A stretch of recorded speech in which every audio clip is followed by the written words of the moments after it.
ആണോ? നിങ്ങൾക്ക് അടി കിട്ടിയിട്ടുണ്ട്. അപ്പൊ ഷാഫി സാറോട് ദേഷ്യം തോന്നിയിട്ടുണ്ടോ?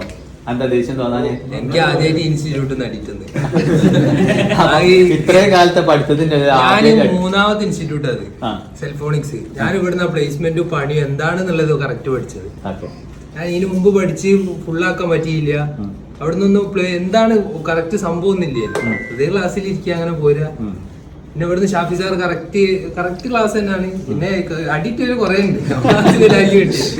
അടി നിങ്ങൾ എന്താ പറയാ ഈ കോഴ്സിന്റെ ഒരു ഭാഗമാക്കി ഏറ്റെടുത്തിട്ടുണ്ട്. പക്ഷെ മൂപ്പരോട് ഞങ്ങൾ പറഞ്ഞിട്ടുണ്ടായിരുന്നു കുട്ടികളെ അടിക്കാൻ പാടില്ല. അപ്പൊ മൂപ്പര് പറഞ്ഞ മൂപ്പരെ കുട്ടികളെ അടിക്കൂ. അതെന്താന്ന് വെച്ച് കഴിഞ്ഞാൽ മൂപ്പരെ കുട്ടികളോട് നമ്മൾ സ്വന്തം മക്കളെ അടിക്കുന്നതിനാ ആ രീതിയിൽ തന്നെ ഞാൻ പഠിപ്പിക്കുന്ന കുട്ടികളൊക്കെ കാണാറുള്ളൂ എന്നാ ഷാഫി സാർ പറഞ്ഞിട്ടുണ്ട്. അതല്ലാത്ത ഒരാളെ പോലും മൂപ്പര് അടിച്ചിട്ടില്ല. മൂപ്പര് ക്ലാസ് പല കുട്ടികളും ക്ലാസ് എടുത്തിട്ടുണ്ട്. അപ്പൊ മൂപ്പര് പറയും ചില ആളുകൾ ക്ലാസ്സിൽ ഭയങ്കര വീക്കാണ്, പക്ഷെ മൂപ്പര് അടിച്ചിട്ടുണ്ടാവില്ല. അപ്പോൾ അതിൽ സക്സസ് ആവുമെന്ന് തോന്നുന്ന കുട്ടികളായിരിക്കും ചിലപ്പോൾ മൂപ്പര് തല്ലിയൊക്കെ ചെയ്തിട്ടുണ്ടാവുക. കാരണം അവരെ വേണ്ട സ്നേഹത്തോടെ തന്നെ കെയർ ചെയ്തതാണ്. ആ രീതിയിൽ തന്നെ നിങ്ങൾ എടുത്താൽ മതി. ഓക്കെ? അപ്പൊ നിങ്ങൾക്കൊക്കെ ആഫ്റ്റർ സപ്പോർട്ട് തരുന്ന ആളോ ഷാഫി സാറാണ്. ഏറ്റവും കൂടുതൽ സപ്പോർട്ട് തരുന്ന ആളാണ് മൂപ്പര്. എപ്പോഴും നിങ്ങൾ എന്ത് സംശയം ചോദിച്ചു കഴിഞ്ഞാൽ വേഗം ചാടി കയറി സപ്പോർട്ട് തരാറുണ്ട്. അപ്പൊ ആ രീതിയിൽ നിങ്ങളോട് സ്നേഹമുണ്ട്, നിങ്ങളെ ഹെൽപ്പ് ചെയ്യാറുണ്ട്. ഓക്കെ.